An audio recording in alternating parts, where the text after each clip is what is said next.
नमस्कार, मैं हूँ मनिंदर। एमबीएन नेटवर्क पे आप सभी लोगों का बहुत स्वागत है। ममता सरकार को सुप्रीम कोर्ट की ओर से एक और बड़ा झटका लगा है। वो कोशिशें जो शाहजान शेख को बचाने के लिए की जा रही थी, ये झटका उन पर लगा है। आपको याद ही है कि पिछले दिनों क्या हंगामे हुए, कितनी मुश्किलों से 55 दिन के बाद शेख को गिरफ्तार किया जाता है 29th ऑफ फरवरी को और उसके बाद जब सीबीआई लेने के लिए जाती है यानी कि उसको अपनी कस्टडी में लेने के लिए जाती है, तब बंगाल सरकार और उनकी पुलिस, उनका जो ड्रामा था, वो बड़ा अंडरलाइन किया कोर्ट ने।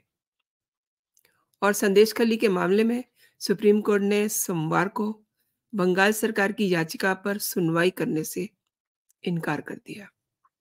हालाँकि अदालत की तरफ से हाई कोर्ट की ओर से जो पश्चिम बंगाल पुलिस पर टिप्पणियाँ की गई थी, उनको हटाने का आदेश ज़रूर दिया है और जो पूरा मैटर है, उसकी जाँच सीबीआई करेगी क्योंकि ममता सरकार नहीं चाह रही थी कि सीबीआई इसमें एंटर हो।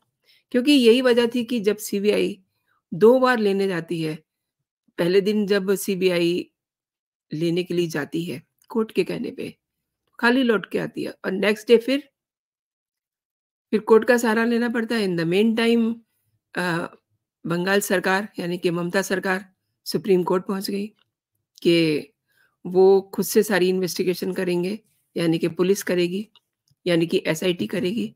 लेकिन सुप्रीम कोर्ट ने उस समय उनकी बात सुनी ही नहीं और तब तक नहीं सुनी जब तक सीबीआई शेख को लेकर के दिल्ली नहीं पहुँच गई।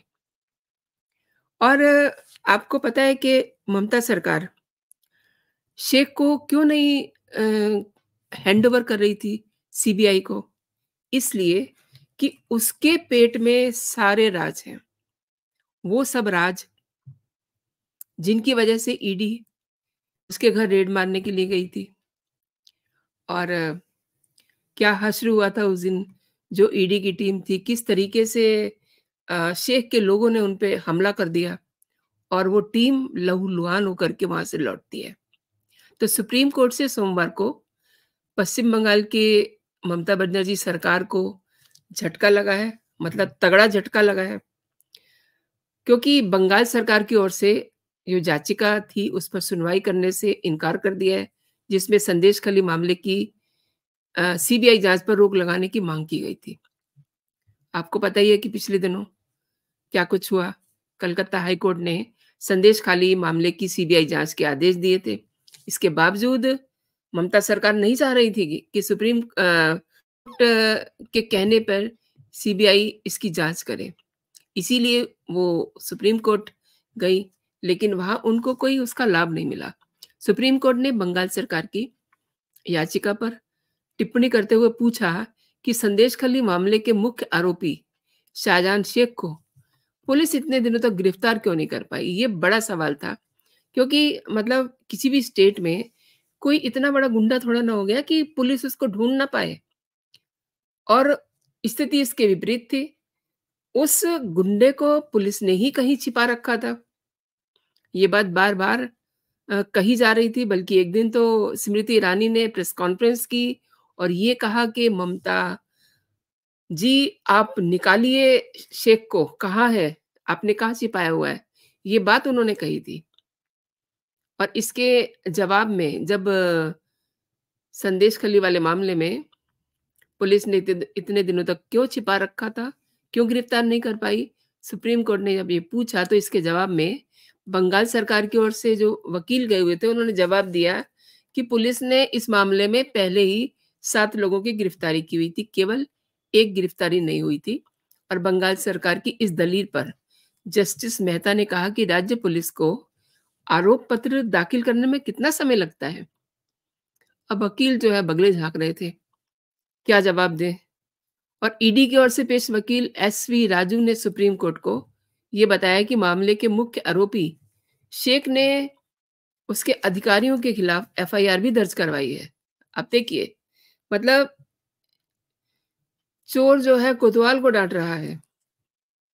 इतने सारे वो महिलाओं की बात सुन लीजिए ना आप, संदेश खली की, कि शेख के गुंडे उनको किस तरीके से उठा के लेके जाते थे। मतलब वो आकर के दिन में देख के जाते थे कि कौन-सी महिला सुंदर है, कौन-सी महिला कम उम्र की है। उसको चिन्हित करके जाते थे बाकायदा और उसके बाद रात को उसको उठा के ले जाते थे। सुबह उसको भोगने के बाद फेंक जाते थे उसके घर। ऐसी स्थिति बहुत दिल को दुःख देती है, वो भी अपने भारत जैसे देश में। मतलब कई इस्लामिक कंट्रियों में ऐसा मैंने सुना, देखते रहते हैं ना कि क्या हो रहा है। ये बिल्कुल कबीलाई जो कल्चर होता है, उसमें देखने को मिलता है कि किसी को भी उठा के ले गए। लेकिन बंगाल में तो हद हो गई और हद ये भी हो गई कि ममता बनर्जी खुद इस पूरे मामले पे दरी डालने की कोशिश कर रही थी कि ढका रहे ये। ये सब बातें जब संज्ञान लिया सुप्रीम कोर्ट ने और हाई कोर्ट ने, उससे पहले हाई कोर्ट ने संज्ञान लिया और इसके बाद फिर सवाल खड़े होते चले गए। ये पता चला कि पूरी घटना में पुलिस की भूमिका बहुत ही अ, खराब रही। यहाँ तक कि जो मुख्य आरोपी को सीबीआई को सौंपने की में जो इतनी देरी लगाई, मतलब वो भी एक समझ से परे की बात है। आपको पता ही है कि 2 दिन तक सीबीआई चक्कर लगाती रही। बंगाल पुलिस देने को तैयार ही नहीं थी। मतलब सेकंड डे भी करीब-करीब 4 घंटे लगा दिए। समय था देने का करीब सवा 4 बजे और उसको हैंडओवर किया गया करीब-करीब साढ़े 6 और पौने 7 के बीच में। और क्या कहा गया कि ये मतलब दस्तावेज़ जो है वो तैयार कर रहे हैं। दरअसल बहुत सारी डील हो रखी थी पहले से ही कि शेख को दिया ना जाए और वो ऐसा ही चुग्गा सीबीआई के ऑफ़िसर्स को भी डालने की कोशिश कर रहे थे। ये भी बातें सामने आई और सीबीआई इन सब मामलों में बड़ी स्ट्रिक्ट होती है। वो भी तब तक नहीं हिली जब तक वो शेख को लेके नहीं आ गई। और इस पूरे घटनाक्रम में कई इसमें सेगमेंट हैं। सबसे पहला तो ये कि इसमें राशन घोटाला जिसको लेकर के ईडी रेड मारने गई थी। राशन घोटाला एक ऐसा घोटाला है जब सीबीआई के सामने शेख सारे राज खोलेगा, तो ममता सरकार पर भी संकट आ जाएगा। ममता क्यों नहीं देना चाह रही थी? ममता सरकार क्यों नहीं सीबीआई को देना चाह रही थी? उसके पीछे यही वजह थी कि ये सीबीआई के शिकंजे में गया, यानी कि शेख, शाहजहां शेख और उस सारी बातें जो हैं, खुल के बाहर आ जाएँगी। इसीलिए इसीलिए उसको सीबीआई को सौंपा नहीं जा रहा था। और जिस दिन ईडी रेड के लिए जाती है, जो टीम गई हुई थी, उनकी पिटाई की गई। मतलब इतना बड़ा वो वहाँ पे टीएमसी का गुंडा कि उन्होंने टीम पे हमला किया और इतनी सारी भीड़ आ गई वहाँ, जिस समय टीम पहुँचती है। तो सीबीआई इस बात पे भी इन्वेस्टिगेशन कर रही है कि शेख को कैसे पता चला कि सीबीआई की टीम ईडी की टीम आ रही है? क्योंकि वहाँ जब वो टीम पहुँची, तो पूरी तैयारी थी उनको घेरने की। यही बात कोर्ट ने उठाई है कि शेख जो है इतने दिनों तक फरार रहा, करीब-करीब 55 दिनों तक फरारी काटने के बाद वो 29 फरवरी को उसे गिरफ्तार किया गया और शाहजहां शेख इन दिनों 55 दिनों तक कहाँ-कहाँ रहा ये किसी को नहीं पता। शुरू में ममता सरकार ने पूरे मामले की जाँच सीआईडी को सौंपी थी। हालाँकि ईडी ने इसका विरोध भी किया था।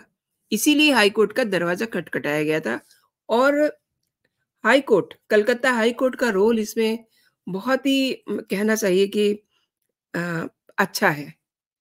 क्योंकि हाई कोर्ट ने संदेश खल्ली की महिलाओं को, क्योंकि संदेश खल्ली की महिलाएँ अपना दर्द कोर्ट के साथ साझा करना चाह रही थी।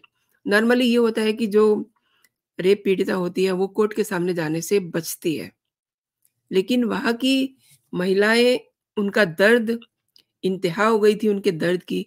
अब वो कोर्ट के सामने जाने से भी उन्हें कोई डर नहीं था।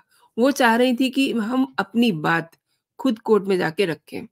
इसके बाद कलकत्ता हाई कोर्ट ने ये कहा कि आप सब यहाँ कहाँ आएँगी-जाएँगी, इसके लिए आप उनके वकील को कहा कि आप इनसे रिटर्न में इनके हल्फ़नामे लीजिए और उनको क्लब कीजिए। देन फिर उसके ऊपर उनसे टैली कराया जाएगा क्योंकि वो अपनी भाषा में बोलेंगी। वो सिर्फ़ बंगला भाषा बोलना जानती हैं और कोर्ट ने उनको इतना सपोर्टिव वे दिखाया। अब उनके बयान जो हैं कोर्ट में पहुँचेंगे। उसके बाद देखिए फिर ये जो शाहजान शेख हैं, इनकी मुसीबतें और ज़्यादा बढ़ जाएँगी और शेख की मुसीबतें बढ़ने का मतलब ममता बनर्जी की भी मुसीबतें बढ़ेंगी। क्योंकि उनके स्टेट में उनकी नाक के नीचे सब कुछ होता रहा। एक तरफ राशन घोटाला, एक तरफ संदेश खली का मैटर और वो भी चुनाव से ठीक पहले, ये उनकी आवाज़ बुलंद होती है। इवन प्रधानमंत्री नरेंद्र मोदी ने भी उनकी बात सुनी और उन्होंने उनको आश्वासन दिया कि वो उन महिलाओं का पूरा ख़्याल रखेंगे। आपने दोस्तों पूरा वीडियो मेरे साथ देखा, आपका बहुत-बहुत धन्यवाद। मैं चाहूँगी कि अगर आपको मेरे कंटेंट पसंद आ रहे हैं, मेरे वीडियोज़ पसंद आ रहे हैं, तो प्लीज़ मेरे वीडियोज़ को लाइक करना ना भूलें और अगर आप पहली बार मेरे चैनल पे आए हैं, तो मेरे चैनल को सब्सक्राइब भी कर लीजिए, ताकि मेरे वीडियोज़ आप तक सबसे पहले पहुँचे। और एक मेरा आपसे विनम्र आग्रह है कि आप नोटिफ़िकेशन बेल आइकन जो है, उसे ज़रूर दबा दें ताकि आपको सारे नोटिफ़िकेशन मेरे प्राप्त हो सकें। अभी के लिए इतना ही दोस्तों। आप अपना और अपनों का ख़्याल रखिए। खुश रहिए, स्वस्थ रहिए। जय हिंद, जय भारत।